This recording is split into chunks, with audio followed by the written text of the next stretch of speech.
भारत में असीमित शक्तियों का मालिक है वक्फ बोर्ड।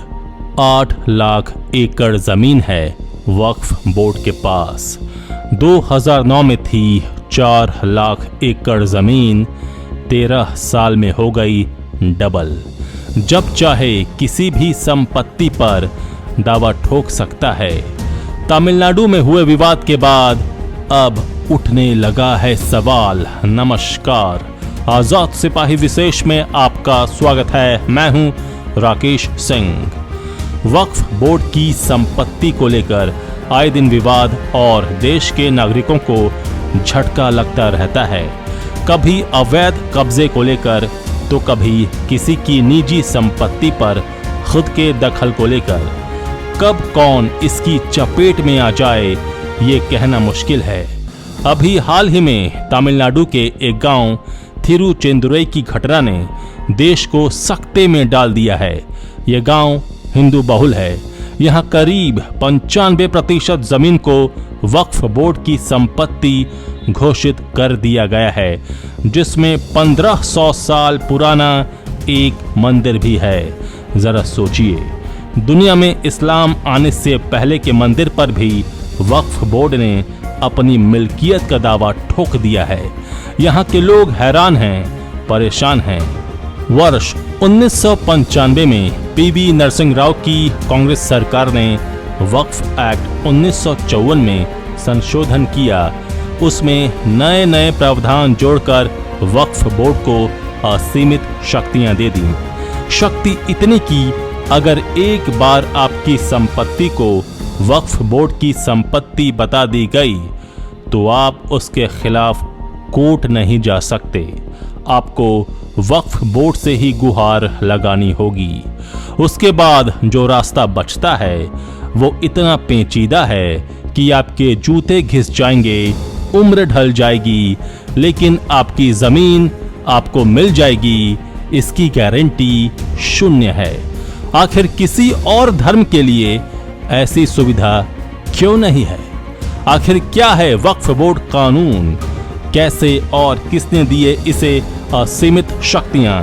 कैसे ये हिंदुओं की संपत्ति के लिए काल बन रहा है, बता रहे हैं आजाद सिपाही के विशेष संवाददाता राकेश सिंह। तमिलनाडु के थिरुचेंदुरई गांव जो हिंदू बहुल है, यहाँ एक बेहद चौंकाने वाला मामला सामने आया। यहाँ वक्फ बोर्ड खुद को पूरे गांव का मालिक बता रहा है। यहाँ तक कि 1500 साल पुराने मंदिर को भी वक्फ बोर्ड अपनी संपत्ति बता रहा है। ये मामला तब सामने आया जब एक स्थानीय व्यक्ति ने अपनी बेटी की शादी के लिए अपनी जमीन बेचने की कोशिश की। एन राजगोपाल तिरुचिरापल्ली जिले के थिरुचेंदुरई गांव में अपनी कृषि भूमि बेचना चाहते थे, लेकिन उन्हें बताया गया कि उनके पास मौजूदा 1 एकड़ जमीन तमिलनाडु वक्फ बोर्ड की है और अगर वो इसे बेचना चाहते हैं तो उन्हें बोर्ड से एनओसी लेना होगा। आगे पूछताछ की तो पता चला कि थिरुचेंदुरई का पूरा गांव ही वक्फ बोर्ड का है। अब पूरा गांव हैरान परेशान है। उन्हें समझ में नहीं आ रहा कि क्या किया जाए। वैसे इस समय गांव वालों को 1500 साल पुराने मंदिर से बड़ी राहत मिली है। असल में उस मंदिर की दीवारों पर स्पष्ट लिखा हुआ है कि कई एकड़ की जमीन मंदिर की है। चूंकि मंदिर 1500 साल पुराना है, ऐसे में गांव वालों का दावा भी मजबूत हो जाता है। लेकिन वक्फ बोर्ड ने किस आधार पर इतना बड़ा दावा किया है ये स्पष्ट नहीं है। उसकी तरफ से 220 पन्नों का एक दस्तावेज तैयार कर दिया गया है। उसी दस्तावेज के आधार पर थिरुचेंदुरई गांव की जमीन पर हक जताया जा रहा है। पूरे गांव की संपत्ति पर कब्जा करना कोई साधारण घटना नहीं है। ये वक्फ की नीयत और मंशा साफ जाहिर करती है। ये देन कांग्रेस की है। 1995 में जब पीवी नरसिंह राव की सरकार थी, तब वक्फ एक्ट 1954 में संशोधन किया गया और नए नए प्रावधान जोड़कर वक्फ बोर्ड को असीमित शक्तियां दे दी गईं। ये सिर्फ और सिर्फ तुष्टीकरण की राजनीति के लिए किया गया, जहां हिंदुओं को कमजोर किया गया और मुसलमानों को खुश। वक्फ बोर्ड के गठन की कहानी आइए जानते हैं। 1947 में अंग्रेजों की अधीनता से आज़ादी मिलने के साथ भारत के बंटवारे से पाकिस्तान नया देश बना। तब जो मुसलमान भारत से पाकिस्तान चले गए उनकी ज़मीनों को वक्फ संपत्ति घोषित कर दिया गया। 1950 में हुए नेहरू लियाकत समझौते में तय हुआ था कि विस्थापित होने वालों का भारत और पाकिस्तान में अपनी अपनी संपत्तियों पर अधिकार बना रहेगा। वे अपनी संपत्तियां बेच सकेंगे। हालांकि पाकिस्तान में नेहरू लियाकत समझौते के अन्य प्रावधानों का जो हश्र हुआ वही हश्र इसका भी हुआ। पाकिस्तान में हिंदुओं की जमीन, उनके मकानों, अन्य संपत्तियों पर वहां की सरकार या स्थानीय लोगों का कब्जा हो गया। लेकिन भारत के तत्कालीन प्रधानमंत्री जवाहरलाल नेहरू ने कहा कि यहां से पाकिस्तान गए मुसलमानों की संपत्तियों को कोई हाथ नहीं लगाएगा। जो मालिकों द्वारा साथ ले जाने, बेच दिए जाने के बाद जो संपत्तियां बच गई हैं उन्हें वक्फ की संपत्ति घोषित कर दिया गया। एनिमी प्रॉपर्टी अपवाद थी, उस पर सरकार का अधिकार हुआ। 1954 में वक्फ बोर्ड का गठन हुआ। यहीं से वक्फ बोर्ड के हाथ में असीमित शक्तियां देने की शुरुआत हुई।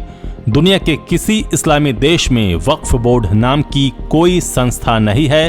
यह सिर्फ भारत में है जो इस्लामी नहीं, धर्मनिरपेक्ष देश है। कैसे 1995 के संशोधन के बाद वक्फ बोर्ड को मिल गई असीमित शक्तियां।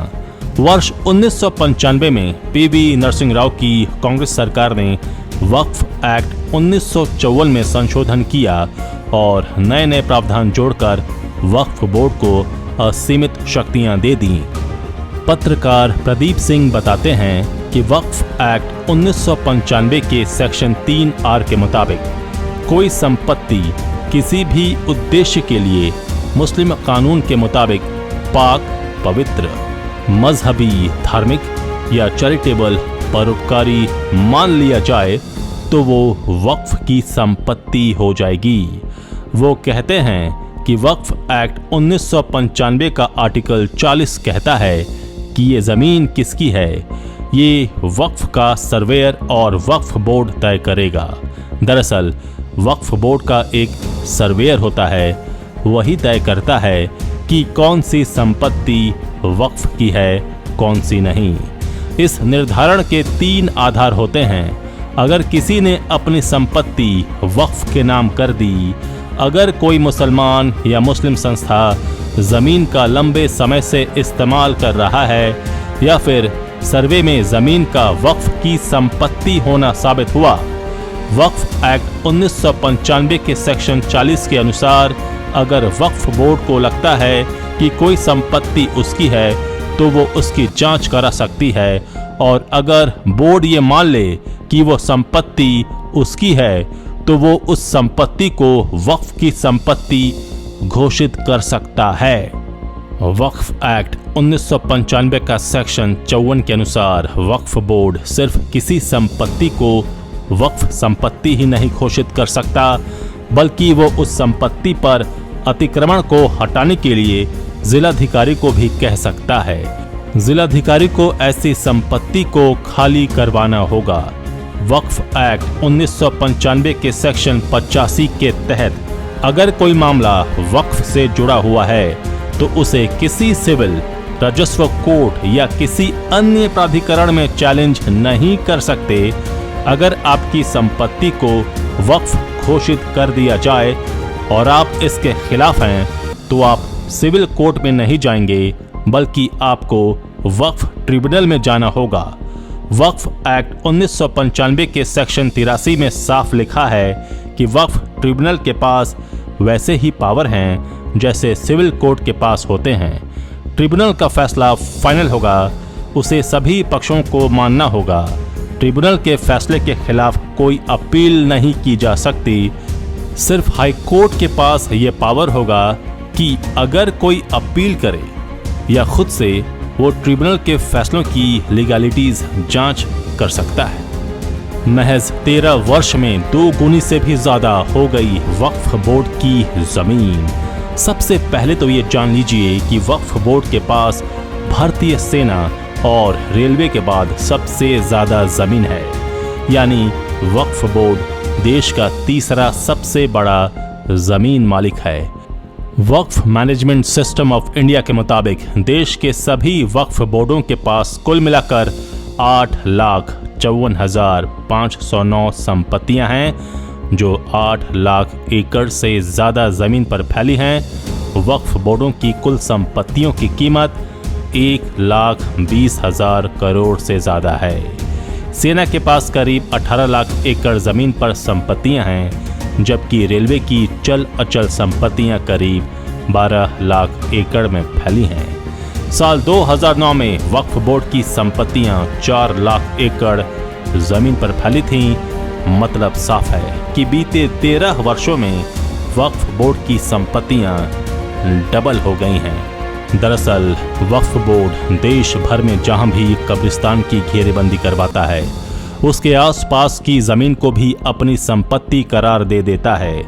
नए मज़ारों, नई मस्जिदों की भी बाढ़ सी आ रही है।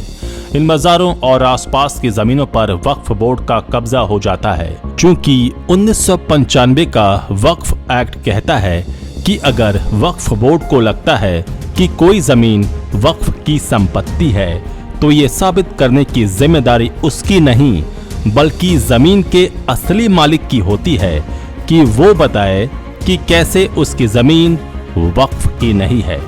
1995 का कानून ये जरूर कहता है कि किसी निजी संपत्ति पर वक्फ बोर्ड अपना दावा नहीं कर सकता, लेकिन ये तय कैसे होगा कि संपत्ति निजी है। अगर वक्फ बोर्ड को सिर्फ लगता है कि कोई संपत्ति वक्फ की है, तो उसे कोई दस्तावेज या सबूत पेश नहीं करना है। सारे कागज और सबूत उसे देने हैं जो अब तक दावेदार रहा है। कौन नहीं जानता है कि कई परिवारों के पास जमीन का पुख्ता कागज नहीं होता है। वक्फ बोर्ड इसी का फायदा उठाता है, क्योंकि उसे कब्जा जमाने के लिए कोई कागज नहीं देना है। बड़ी बात है कि अगर आपकी संपत्ति को वक्फ की संपत्ति बता दी जाए, तो आप उसके खिलाफ कोर्ट नहीं जा सकते। आपको वक्फ बोर्ड से ही गुहार लगानी होगी। वक्फ एक्ट का सेक्शन 85 कहता है कि ट्रिब्यूनल के फैसले को हाई कोर्ट या सुप्रीम कोर्ट में भी चुनौती नहीं दी जा सकती है। देश में एक सेंट्रल वक्फ बोर्ड और 32 स्टेट बोर्ड हैं। केंद्रीय अल्पसंख्यक कल्याण मंत्री सेंट्रल वक्फ बोर्ड का पदेन अध्यक्ष होता है। मोदी सरकार में मुख्तार अब्बास नकवी इस पद पर थे। उनके हटने के बाद से स्मृति ईरानी अल्पसंख्यक कल्याण मंत्री हैं। वो पारसी अल्पसंख्यक समुदाय से हैं। इस तरह सेंट्रल वक्फ बोर्ड का अध्यक्ष तो कभी कभार गैर मुस्लिम हो सकता है, लेकिन सारे सदस्य मुस्लिम ही होते हैं। ये कानून में सुनिश्चित किया गया है। जहां तक बात स्टेट वक्फ बोर्ड की है, तो उसके भी सभी 7 सदस्य मुसलमान ही होते हैं। वक्फ कानून 1995 को दिल्ली हाई कोर्ट में एडवोकेट अश्विनी उपाध्याय ने चुनौती दी है। इसमें जमीयत उलमाए हिंद पार्टी बन चुका है। दिल्ली हाई कोर्ट ने इस मामले में नोटिस देकर केंद्र से 4 नवंबर तक उसका पक्ष मांगा है। अब यह बेहद सुविधाजनक है कि वक्फ से संपत्ति विवाद हो तो पावर वक्फ बोर्ड के पास, और चुनाव हो तो मुकदमे से बचने के नाम पर बोर्ड को संपत्ति ट्रांसफर। अश्विनी उपाध्याय बताते हैं, वक्फ बोर्ड में एक वकील, एक विधायक, एक सांसद, एक टाउन प्लानर, एक IAS ऑफिसर, एक स्कॉलर, एक मुतवली होते हैं। वक्फ एक्ट कहता है कि ये सभी मुस्लिम होंगे। उपाध्याय कहते हैं, बोर्ड किसी भी जमीन पर कह दे कि ये जमीन वक्फ की है, तो उसके नोटिस के खिलाफ कोर्ट नहीं वक्फ ट्रिब्यूनल में गुहार लगानी होगी। जरा सोचिए, जिस वक्फ बोर्ड ने गलत दावा किया, उसके खिलाफ शिकायत की सुनवाई भी उसी का एक्सटेंडेड इंस्टीट्यूशन करेगा। वो पूछते हैं कि अगर किसी को लगता है कि ट्रिब्यूनल पर तो संदेह नहीं किया जा सकता है, तो फिर इसी तरह का कानून इसी तरह का ट्रिब्यूनल गैर मुस्लिमों के लिए क्यों नहीं है। आजाद सिपाही के विशेष में अभी इतना ही। आप हमारे इस YouTube चैनल को जरूर सब्सक्राइब करें। आप हमारे Facebook पेज को भी जरूर फॉलो करें और भी अधिक खबरों के लिए पढ़ते रहिए अपना लोकप्रिय दैनिक अखबार आजाद सिपाही। धन्यवाद।